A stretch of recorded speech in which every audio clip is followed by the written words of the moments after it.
What's up, socials? Welcome back to my channel. There are so many conversations that I have. It doesn't matter if I'm speaking, I'm making one of these videos, or working with a client.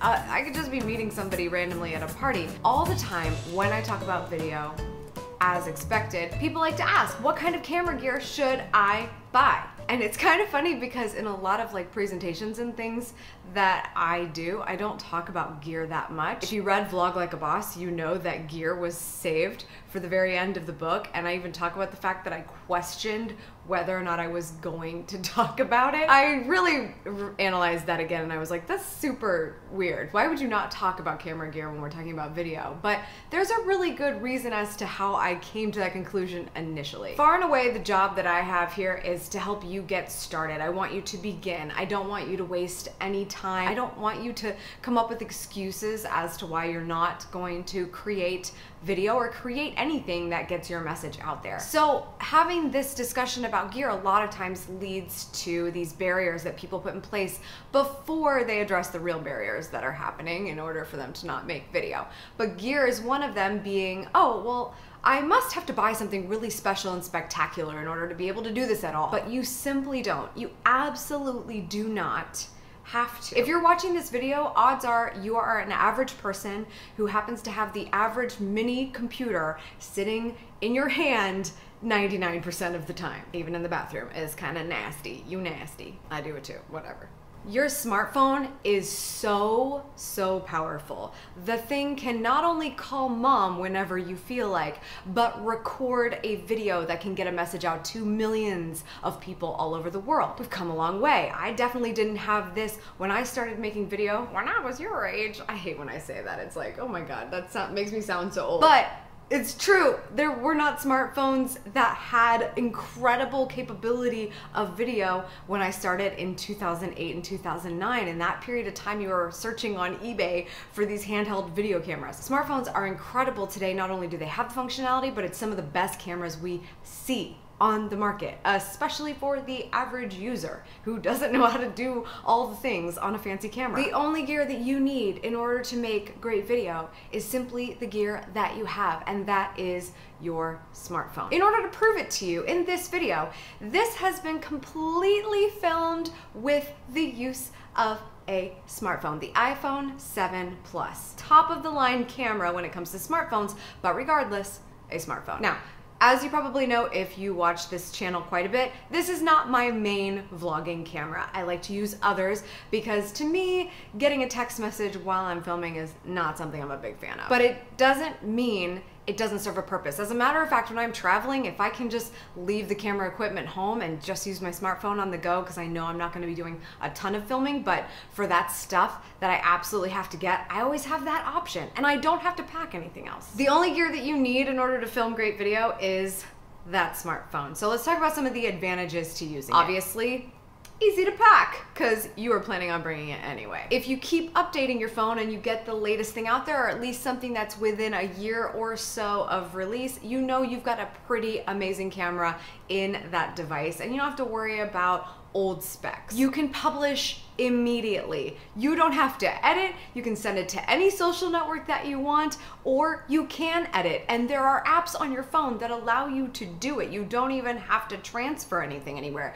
You could literally edit on your phone. There are apps like iMovie and Adobe Spark that you can make great video with, or you can send it directly to YouTube from your phone, simply upload in private mode, and then whenever you get to your desktop later, you can edit on their editor there. I just said edit like a lot of times, but my point was that youtube.com has a built-in editor. A lot of people don't realize that that's the case, but it does. Another advantage is that there are a ton of these accessories that are built specifically for a smartphone to enhance the experience with a camera as a photographer or a vlogger, videographer. In the case of video, what I highly recommend is just to get one extra accessory for those times where audio tends to be a little bit of a variable. When you're outside and it's windy, the built-in microphone is not the best. And as a matter of fact, I'm in my apartment right now, which is mostly hardwood floors, and the walls are not covered completely. This leads to a little bit of echo happening in my environment, which is not fun. So having a microphone that kind of brings a little bit of that echo or wind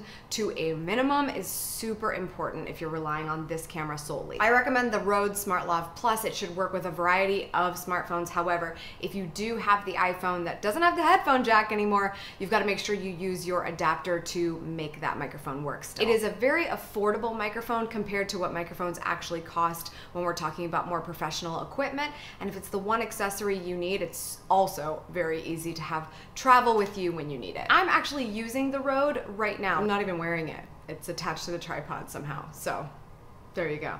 Okay, so let's talk about the disadvantages though, because like I said, this isn't my main vlogging camera, so why would that be? One, I don't like to have every video asset that I need and record for my business and my life to be on the phone that only has so much storage, because that's not fun. I also mentioned earlier that it's such a bummer when you get a text message or something while you're filming and the phone for whatever reason wants to halt all of your production simply for you to find out what somebody had for lunch that they recommended to you. No, that's just not cool. Next, I'm a little bit more than just a beginner editor. I prefer to be on desktop and use more professional equipment and software, so I don't necessarily love the fact that you have to transfer files either through a cord or through the internet. I prefer to have my video files on an SD card that's very easy to take out of a camera and put into a computer. So that's another just really simple importing issue that I prefer not to use the smartphone because of that. However, if I need the footage and it's on the smartphone, it's still fairly seamless to get off there, so whatever. Are there a ton of other options that you can use instead of the phone? Absolutely, but to me, I feel as though if you are listening to this right now, if you're watching this and you're saying, I haven't gotten started yet, so I need the right equipment in order to be motivated to do so, that's a terrible excuse for not beginning your video journey. You absolutely need to just use the smartphone at that point. But if you have reached a point where you're creating content, it's starting to hold you back a little bit because you know you could be working faster if these things were happening a little bit differently, if you were using a different kind of camera for different situations, then maybe it is time for you to upgrade. I will absolutely talk about my vlogging camera, especially the new one that I bought in 2017 in a future video, but if you ever want to know the equipment that I recommend, you can go to savvysexysocial.com/shop, and that includes links for that microphone and other smartphone accessories that you could check out on Amazon. Maybe this wasn't the answer that you wanted, but let me tell you something. Holding yourself back because of that parameter, because of not having the right gear, is not good enough. You can vlog anywhere. You can go to Snapchat, you can go to YouTube, you can go to Facebook, you can go to Instagram, you can do all these things. And Snapchat and Instagram you could do solely from a smartphone and have an absolutely incredible brand and presence there. It's so cool what you can do today with a smartphone to just get your message out there. Please don't let gear be the reason why you don't get started, why you don't do something, why you don't document what you're doing, why you don't share an important thing that's happening that your audience needs to know about. The more content you create, the more impact you will have. You don't have to publish every single day on YouTube, but what is the right cadence for that? Decide and stick with it. Don't chalk it up to not having the right camera. Your camera will be there if you use it. It's right there. You're holding it. You're like tweeting about this video right now, and that's the same thing that's gonna help you create video. That thing that you're tweeting on. Whether or not you have started to create your first video or any video online, why don't you share in the comments below what you think is really holding you back? Is it truly gear? Then let's talk about it. Let's break through that. But what is the real problem with video and you and why you haven't gotten your message out there yet? Please leave a comment below. That's all for today's socials. Thank you so much for tuning in. I appreciate it as always. Make sure you subscribe for good vibes. That helps me continue to create these free videos for you. So I appreciate it, and make sure you continue to do whatever you can and work very hard to go after what you want. Cheers. She's a runner. She might be blind, but she's still a little bit of a runner.